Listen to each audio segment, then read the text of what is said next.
Fala galera, beleza? Vocês estão bom?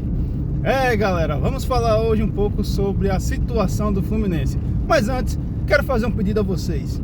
Sigam-me no Instagram, EveraldoLucas07. Se inscrevam no meu canal no YouTube, Everaldo Lucas Oficial, para me ajudar a conseguir crescer um pouco mais, tanto o canal como o Instagram. Mas vamos voltar para o vídeo. O foco principal hoje é a situação do Fluminense, que venceu ontem o já rebaixado Cuiabá.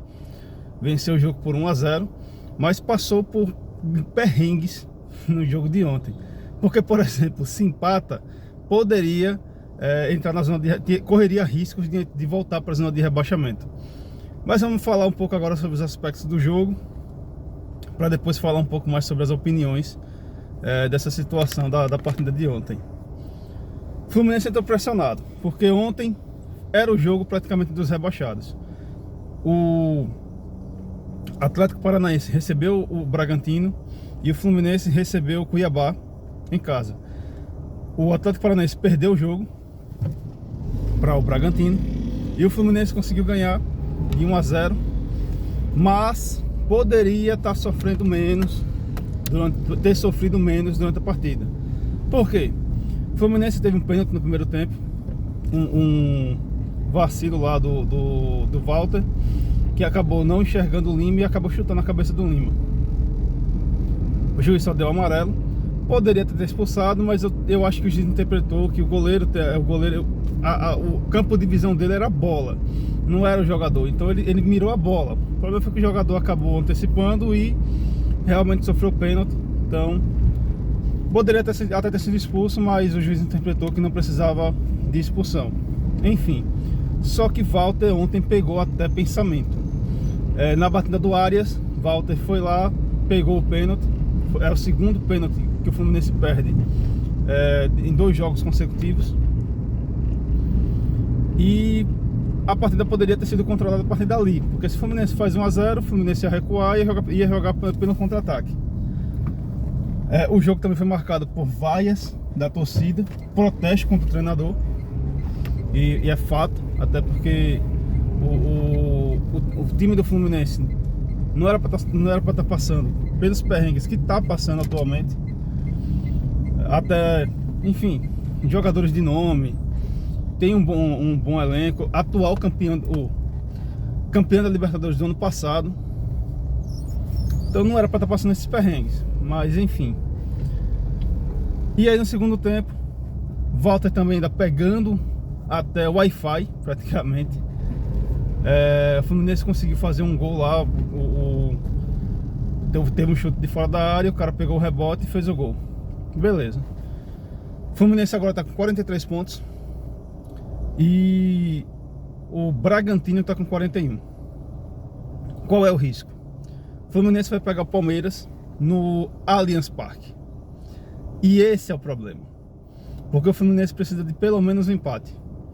E o Palmeiras precisa ganhar o jogo e torcer para o Botafogo perder o jogo para tentar ser campeão brasileiro.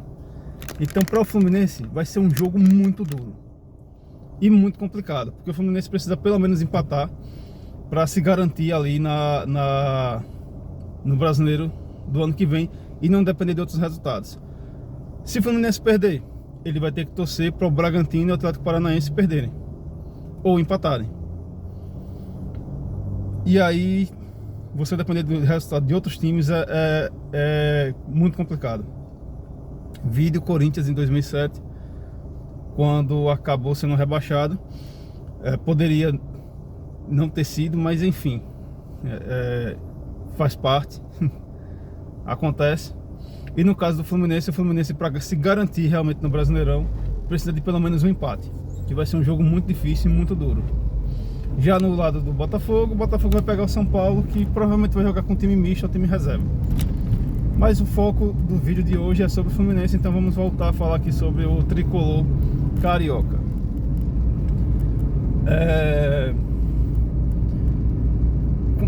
O ano do Fluminense foi um ano de altos e baixos, literalmente, muito complicado. Começou o ano com a troca de treinador do jeito que foi.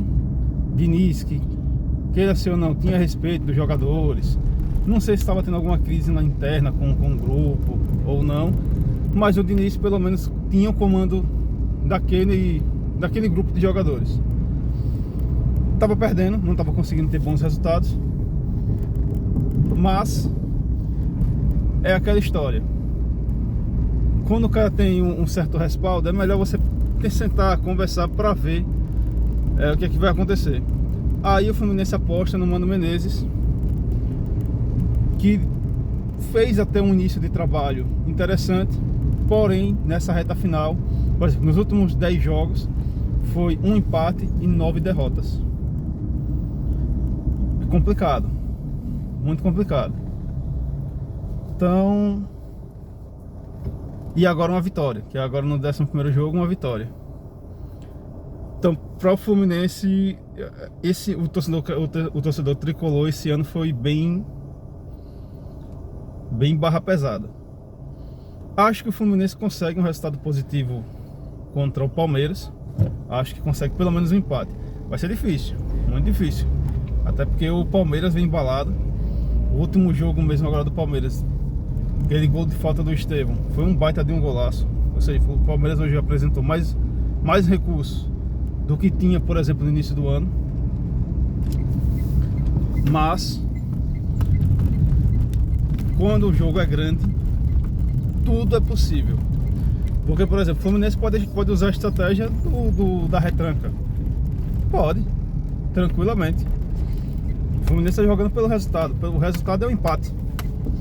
O Palmeiras precisa sair pro jogo para poder tentar ganhar. E nessas oportunidades, em uma bola de contra-ataque, o Fluminense pode fazer 1-0, por exemplo. Tem jogadores rápidos, tem jogadores que conseguem chegar na área do adversário com facilidade e tem também um bom poder de finalização. Tem um bom goleiro, tem um bom sistema defensivo. Então essa última partida promete bastante entre o Fluminense e o Palmeiras.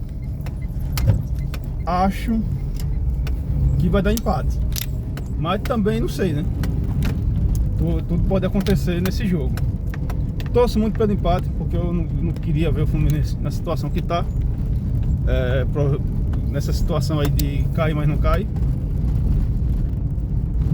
E eu espero que as coisas continuem andando, ou continuem dando certo para o tricolor. Não sei se o Mano Menezes continua pro próximo ano, provavelmente não. Acho muito difícil, até porque o trabalho desse ano vai ser muito questionado. Também não sei se, por exemplo, se o Mano tivesse um pouco mais de respaldo da diretoria na contratação de reforços, se o time andaria um pouco melhor ou teria um desempenho um pouco melhor. Mas enfim, vamos aguardar o término do campeonato para ver as definições de quem fica no Campeonato Brasileiro do ano que vem, quem sai, quem desce, quem sobe, e ver o planejamento dos times para 2025. E é isso, galera. Espero que tenham gostado do vídeo. Não se esqueçam de dar aquele likezinho muito massa e valeu!